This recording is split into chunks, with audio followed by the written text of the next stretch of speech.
Hey everybody, Simone here. Just wanted to click in really quick and have a chat today.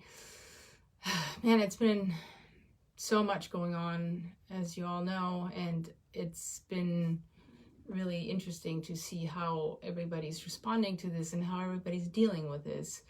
And a lot of people this week have just said to me, look, I am just so tired. And for a lot of leaders, that means they're feeling like they're screwing up. They're letting things fall through the cracks. They're not on top of things. They're not leading like they would like to be leading. They feel like they're failing their people. They feel like they're failing their customers. And it's just this overwhelming feeling of it's not working, or I'm not working, I'm not doing a good job. And I just want to say, look, nothing's been even close to quote unquote normal for a really long time now. You know, it's been months of everybody having to operate outside their zone of comfort, outside of, for many actually, outside of their zone of genius or knowing or anything, because everybody's having to scramble and be creative and be innovative and making things work and coming up with new constructs that might work for today, but will they work for tomorrow? And that's tiring. That's tiring. So if you're feeling really tired, you know, this is kind of that, are you wary or are you weak? Just because you're wary, it doesn't mean you're weak. And for human psychology, when you stack stressors, so, you know, we've had, like, we started with a tornado in Nashville, so that was like a first big boom, and then COVID hit, and then the riots, everything else happening, giant, really mind-boggling and life-changing and culture-changing conversations going on, and everybody is having to find their place within all these conversations, and everybody is having to re-examine their identity and how they fit into it and how they can be part of the conversation, how can they have positive impact. I mean, it's a lot of stuff. So as I'm saying, stacking stressors, this is not just you're adding one to another and it's 2 stresses, it's more like 5, and then you're adding another thing and that's more like 10. So it exponentially increases in terms of pressure and the toll it's taking on everybody. So are you wary or are you weak? You're probably just tired, and everybody around you is getting tired too. So the momentum is slowing, and that's causing even more stress. And the biggest thing around it is you can't fight being tired. You know, when does it ever work? Fighting being tired, that never gets you better results. So it's that time of slowing down.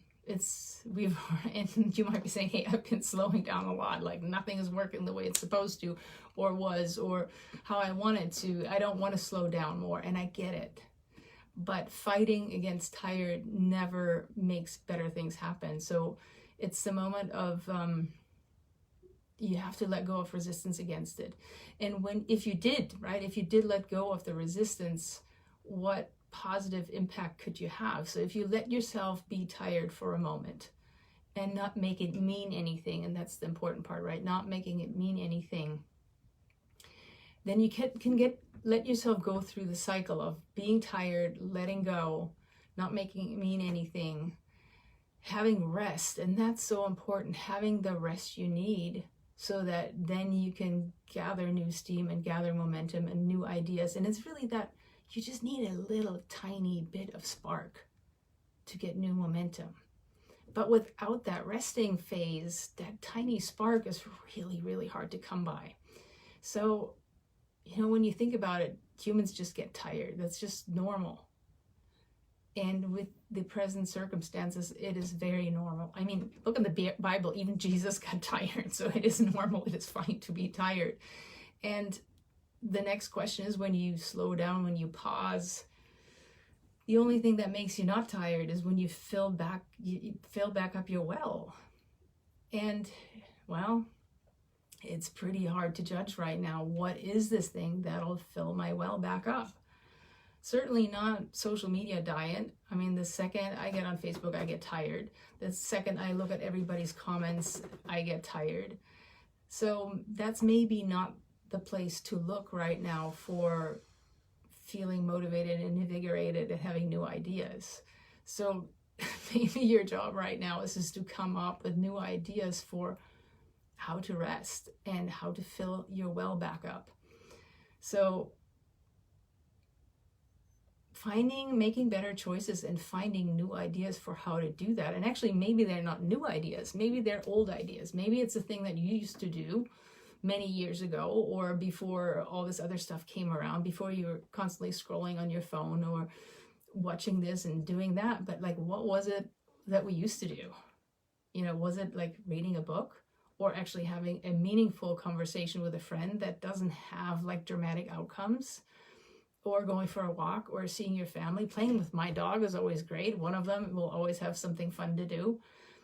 But this is looking outside the box we have created for ourselves in the recent years. Like, what will do this? What will actually get us back to a place of neutral from which we can create, from which we can be successful and effective leaders, from which we can be productive, and where there doesn't have to be a whole lot of judgment around that. So making better choices about how you refuel could be the difference between making it, breaking it right now. So letting yourself be tired. And then the next thing is, when you come back out of that cycle, you've had your pause, you've slowed down, you've rested, you've got new ideas, or maybe just a spark of one. Then it's time to come back and really look at, okay, now that I've had the rest, what do I really want to create? And for a lot of people who I've been talking to this last week, there's been a huge overwhelm with these choices, or with this idea of, okay, I have to create something new, or I have to prioritize to make sure my company is still running. Or now that PPP is running out, what do I do because we're still behind? Or, you know, nothing is back to normal. And so creating new normal going forward, what does that look like? So it's really important to come up with whatever that vision is you can come up with right now that resonates right now. And coming out with a clarity and a focus that you need to have to present to everybody who's relying on you. So that's your team. Maybe that's your team at work. Maybe that's your team at home. Maybe that's your team inside your community. But if you're a leader of any kind, and most of us are in some way, clarity and focus and knowing what the levers are, what the KPIs are that you need to pull so that you can make something happen, and that what you're working on making happen, that's actually the right thing to push, because it'll get you to that next. It's not going to be like a giant detour from what you're already doing. So really prioritizing, really understanding who your clients are, who your audience is, who you want to make a difference for, and then working on that piece.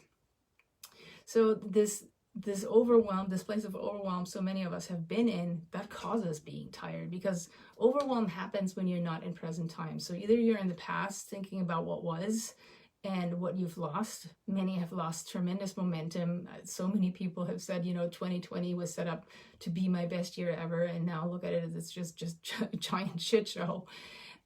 And we have no choice about it. The only choice we have is, what are we going to do about it? We have to educate ourselves right now with the racial injustice. Like, everybody's job is to get more educated and know more to make better decisions, and not judge each other, and not jump down each other's throat, and still be in a positive way with each other. So that's your job for sure. The other job is like, if you're a leader, you have to be a good leader to your people.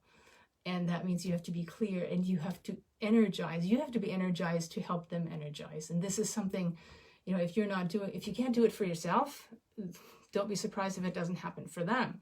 So overwhelm and tiredness comes from looking generally at too many things at once.